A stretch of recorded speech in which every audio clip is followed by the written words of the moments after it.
Strong looks different for each of us, and it's time to put focus on our unique journeys that get us there. This space created weekly is for athletes to improve their mindset in order to better navigate challenges that come up in sport and in different seasons of life. On this show, we ask the questions that lead to better answers and have the conversations that truly matter. This is the Becoming Your Strong podcast.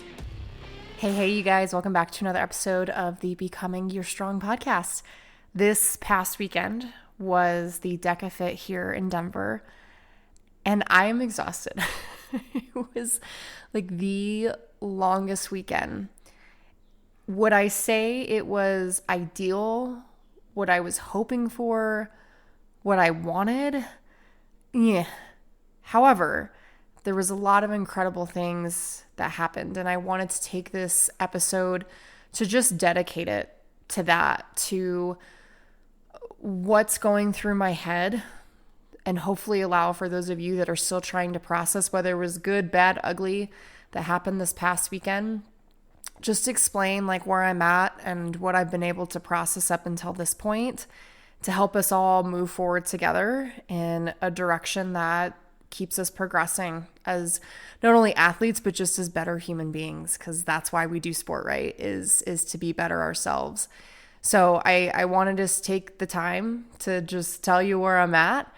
And first, before doing that, let's just shout out everyone that attended this weekend. It was so cool to see so many faces that I recognized out there on the course, people that I haven't seen even in a couple of years that have been inspired by what's been going on just in Colorado with DEKA and them wanting to try it for the first time. Or maybe they were once upon a time veterans and they decided to come back to the course again.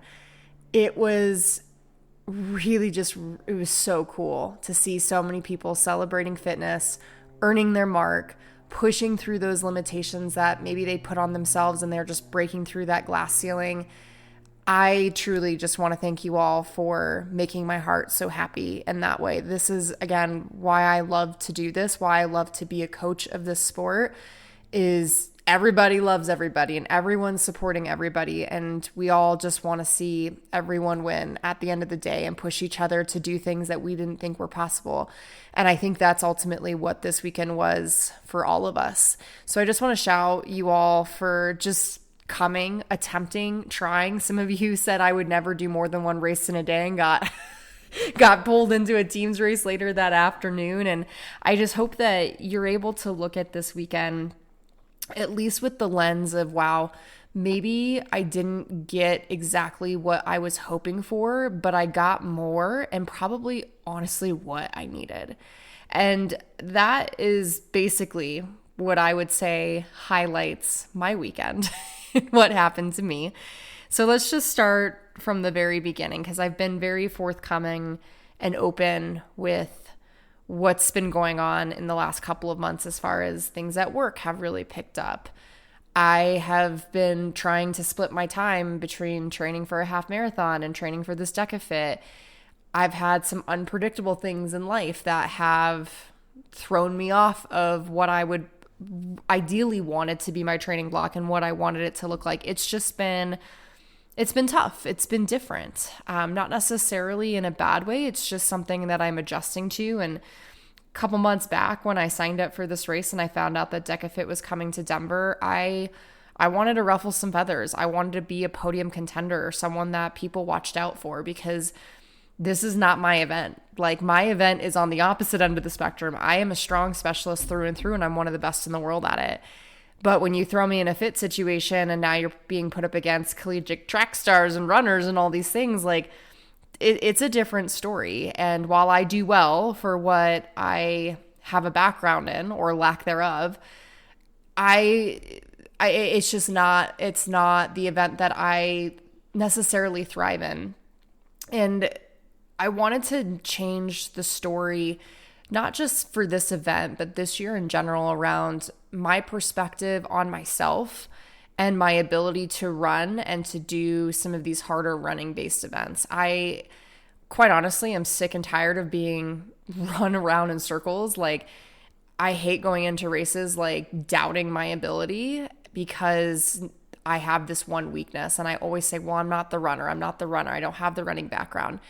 I just wanted to put that all to like the side this year and just prove to myself that I could hang and that I can make myself proud in one of these races. And so that was part of the reason, not only why I signed up for DEKA FIT, but I signed up for the half marathon, and why I really like set some aggressive goals to do well in this race. And so over the last, 3 to 6 months, when certain things were working out and other things weren't, as the date started to approach, I wasn't sure if I was going to be able to really put out the performance that I thought that I was capable of, or that I really wanted to try and shoot for. So when I came into this weekend, I had the goal of just stepping into the unknown, attaching myself to a person that was like, hey, we're probably very similar in ability here. I'm going to attach myself to you and just hold on for dear life and just try and like actually race versus just being in my own lane, pacing things out, because I am almost too good at that at this point. And I know that if I ever want to be a podium contender for the Elite Strong this upcoming year or in future years, I have to change that narrative. I have to learn how to suffer a little bit earlier and be able to hang on. So the whole plan was to not pace and was to go out hot and suffer so I could learn how to trust myself in the pain cave. And as we got closer and closer to the event, the thought of executing that was incredibly daunting, because again, it's the unknown, and I don't really like pain per se. I don't particularly enjoy it, but I enjoy seeing myself overcome. But regardless, like, it just felt really daunting to go after that. And all of the expectations, whether they're expectations I set on myself or what I thought other people maybe had of me, all of those started to set in, and I didn't realize how heavy it was weighing on me until after the race, and we'll talk about that. Just to give you like some background into what I mean by like the expectations, I'm on my home turf, right? Like this is my place. People are coming to Elevation. They're coming to my playground. Like, a lot of people know me here as the DEKA girl. I am the girl to either beat, or I'm the girl to go get coached by. Like, people know me as that person. And so when I walk into this event, there's this pressure that I feel on my shoulders to perform, to do well, at least in some capacity, because I don't want to say I talk a big game. I also walk the walk with, and when it comes to, how big of a game I talk, but I really pride myself in this sport. And so unnecessarily, I put this pressure on myself to do really well. And I honestly thought, like, if I didn't do well, who's going to trust me? Who's going to take me seriously? Who's going to want to work with me? Like, this is also my job. As much as I love it for just being an athlete, I also have to realize that now my play is also my pay as well. Like, I'm getting paid to do this stuff, and people are coming to me for my services that I can provide them and getting better at this sport. So just honestly, like, after my background of years and years of struggling with never being enough for anything or for anyone, like, it terrified me to put myself in a position where I didn't do well and people could judge me, they could invalidate me and walk away from what I'm able to give. And like I said, that is just a lot of pressure. Now, whether or not people would actually think that about me ever, I don't know. But that's what was going on in my subconscious, like behind the scenes. But also selfishly, like, I really wanted to do well for myself. Like, this was a chance for me to just prove to myself that, Kayla, you are a runner and you can compete with these people. You just need to start giving yourself more credit to do that, right? I wanted to be proud of myself for putting a race together that I felt like I really pushed myself and I gave it my all, and I saw some of those internal wins. Like, I wanted that walking away from this weekend. And I would say, for the most part, I got that. I mission accomplished that, but it took me a while to see it.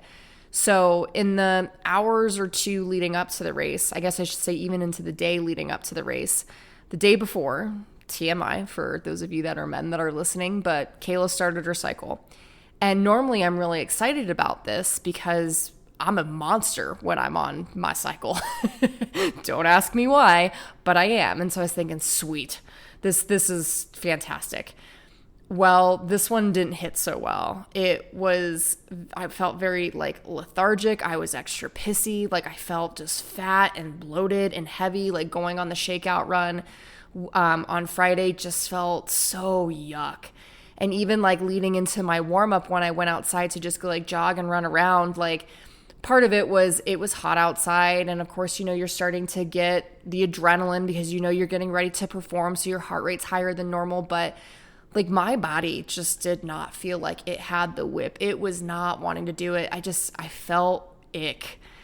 And so feeling that way and knowing that I wasn't my normal self, then the anxiety really starts to kick in. And then you find out who's in your wave. And then you're like, oh my gosh, like this is happening. And like, I'm going to be put under the spotlight here momentarily. And after taking some time outside and just getting warmed up, like I just tried to think to myself, like, don't let the warm up dictate what is going to happen out there. Because you could have like the worst warm up in the world and go out there and feel amazing. You could have the best warm up in the world and go out there and feel like complete dog shit. Like, don't let the warm up determine what happens. Like, just make sure you can control what you can control, which get your sugar in, make sure that you're feeling hydrated, make sure that you're as comfortable as you can be, that you're keeping your heart rate low. And when you get out there, you're going to navigate it the best that you possibly can. And guys, it was so hard standing there in the starting corral thinking, okay, like I'm doing this. Like I am going to run hard on this first run and I have no idea what's going to happen after that. It was so hard not to be like, just abort mission. Just do what you normally do, waltz along, go into the lunges last, and slowly but surely start to pick off people. Because again, that's what I do. That's just the kind of racer that I am.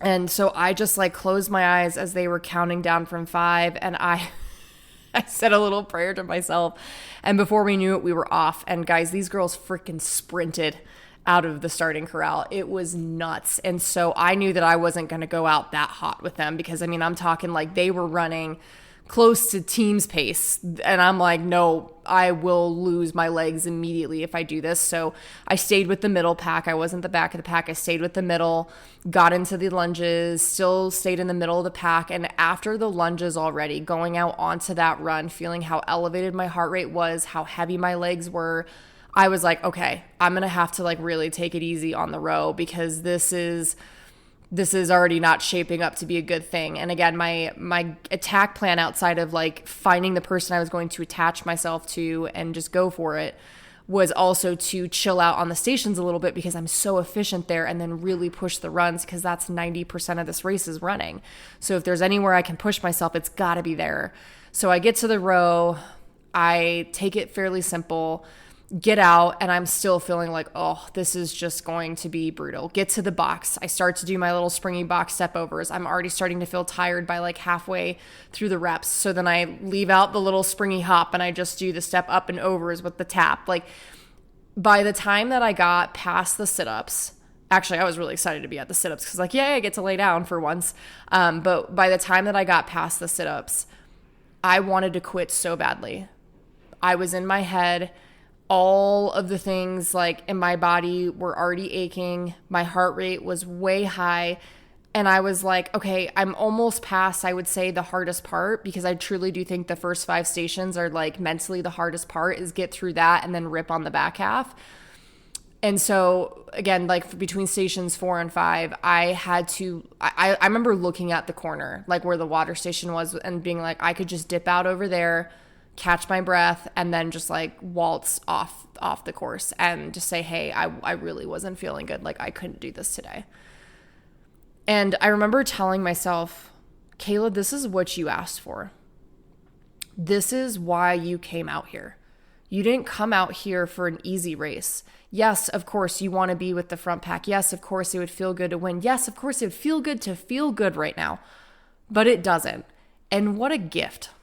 What a gift that you get to suffer in a way that you haven't been able to suffer before and show yourself that you can make it across that finish line. Do whatever you got to do. Distract yourself however you need to distract yourself, but you're doing this whether you like it or not. That's how I had to talk to myself, remind myself of what the goal was, and honestly push all the expectations that maybe people had of me to like be in the top 3 or blah, blah, blah. Like I had to push all that to the side, and I had to go internal and just be with myself. So I made it past, the middle stations there, got to the dead ball over the yoke. Oh my God. I was not expecting the run after that station to be the hardest run out of all of them. But after that, I was like, yo, we got the tank up next. This is going to be brutal. Get to the tank. I push that thing and my legs feel like lead. Like off of the first push, my legs were screaming at me. And I was like, wow. I have never felt this terrible before in a race. And I don't even know how quickly it's going to take me to like go through this. Finally make it through that last treacherous run, get done with the burpees and ring the bell. And I'm laying on the floor and I'm disappointed. I'm frustrated. I'm feeling all the feels. I'm exhausted. I'm on the verge of tears. That was not joyful. That was not fun. That was anything but that.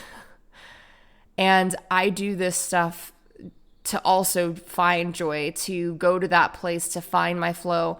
And I didn't get that chance this time around. And that to me just felt like ultimate failure. It really did in that moment. And I felt embarrassed, right? Like there was just so many negative thoughts that were flooding me outside of the fact that I was just excited to be done.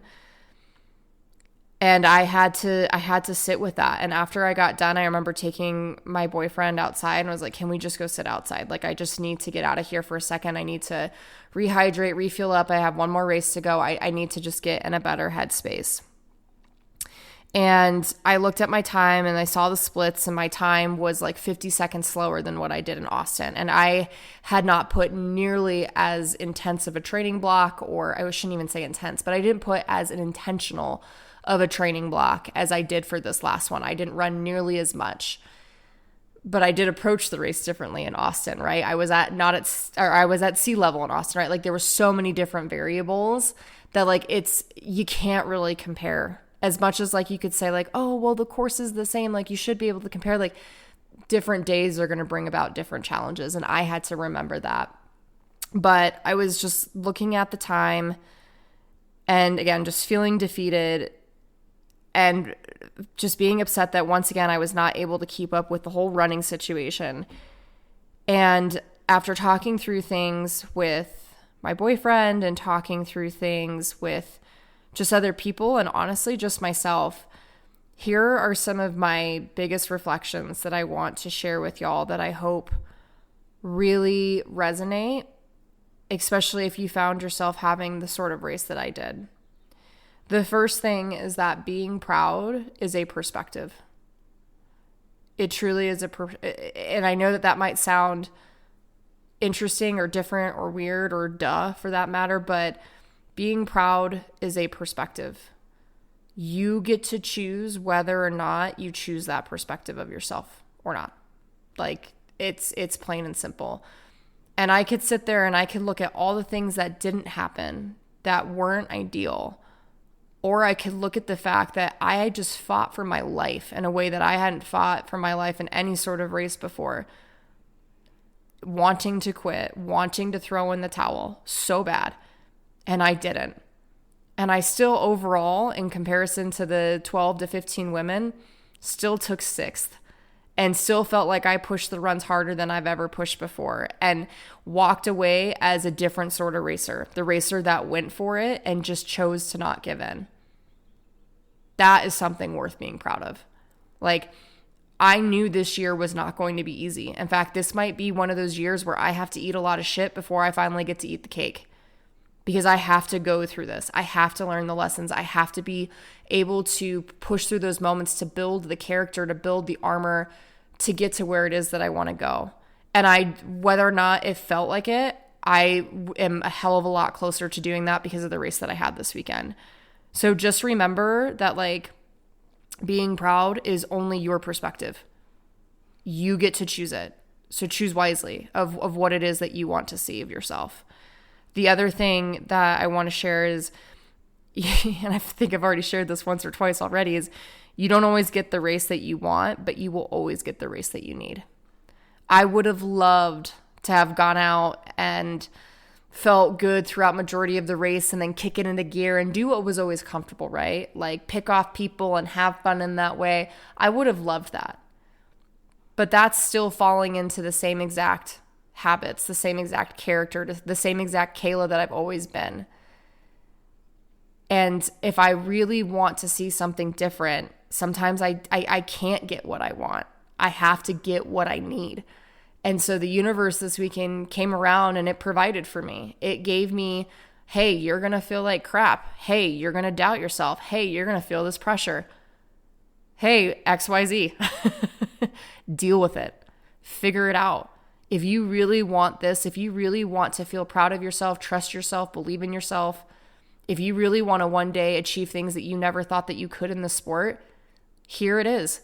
Here's what you have to go through. You're never going to get what you want in order to get where you want to be. You have to get what you need in order to get to where you want to be. So look at this race as I needed this, and there's so much to be gained from it, and I'm thankful for that. As much as it hurt, as much as it sucked, I am grateful for it, truly being grateful for it. The bigger of the things that I wanted to share here is that, y'all, you can't pour from an empty cup. And this one's big for me, and I will probably do an episode on this in the upcoming weeks whenever it feels right. But to say that I am stressed and depleted, exhausted, overexerted, just burnt out is an understatement. And I didn't realize it until this last weekend. I have the typical people pleaser, want to do everything for everyone else, consider everyone else first before I consider myself personality. And that came through. It came through this weekend, not in like the way that you think it would, but because I finally hit that breaking point of just exhaustion and not being able to make decisions and just feeling so helpless, that's when I knew like, wow, I am not taking care of myself. Yeah, of course, like I'm working out and I'm eating healthy and yada, yada, right? Like I've got that down to a science. But I'm not taking the time to check in with myself. I'm not taking time to myself. I'm not taking time to rest and recover. I haven't done my personal growth in who knows how long. Like I am not actually taking care of myself because I'm so busy and worried about all the other things that are on my plate right now, that those are more important than me filling up my own cup. Guys, I preach this time and time again, and I need to preach this to myself. If you are trying to pour from an empty cup, you are going to find so many more obstacles along the way. You're going to get the outcomes that you don't want. And while it's hard for you to think, okay, well, I'm taking time away to put into myself and to not put it into the activities that I need to get done, yes, that feels terrifying. But my Lord, when you just do it and you start to feel better, the creativity, the flow, the passion, the excitement, the genuine, like giving part of yourself, the part that wants to care and love on other people, like that comes back in full force. And it doesn't feel forced. It doesn't feel like you're trudging through mud. And that's what it feels like for me right now because I've been spending so much time at empty. So if there was anything that came from this weekend, it was the wake-up call that I have been in overdrive for way too long. I have been surviving the last 6 to 8 months since going through some big changes in my life. And it is time for me to come back home to myself and to take care of myself first. And in doing that, I'm going to have to let some things go. I'm going to have to say no to some things, and that's going to kill me inside. But I'm killing myself in other ways right now that I just can't afford to do anymore. I have big goals for this year for myself personally, athletically, career-wise. If I ever want to even get close to seeking those, or better yet, enjoying the journey to those, I got to do something different. And so I'm spending a lot of time behind the scenes right now, just quietly re-putting those pieces back together. And maybe that's what this weekend showed you too, is if you felt heavy and lethargic and like you couldn't put the pieces together and you're just so confused as to why, maybe that's the reason why. And I'm guaranteeing for me that that's the reason why too. And so in these next week and a half before I fly out to Connecticut to do another big DEKA weekend and put up some qualifying times for Worlds this year, like, guess what I'm not going to be doing? I'm not going to be overtraining. I'm not going to be trying to cram or shove in any last minute things that I think that I need to do to move the needle. No, I'm going to be taking care of myself. I'm going to be reprioritizing my rest and my recovery so that I can be recharged. And when I get there, like, I could just actually enjoy the way that I move again and not ever feel that way, because it sucked. So here's what I want to leave y'all with today. Results are temporary, but impact is forever. The best thing that could have happened from this weekend, outside of what I've already mentioned, is I felt so much love. Despite the love that I was lacking in giving to myself, the people that were with me every step of the way, and I'm not just talking about like a few people, like it was different voices shouting at every station around every corner of every run.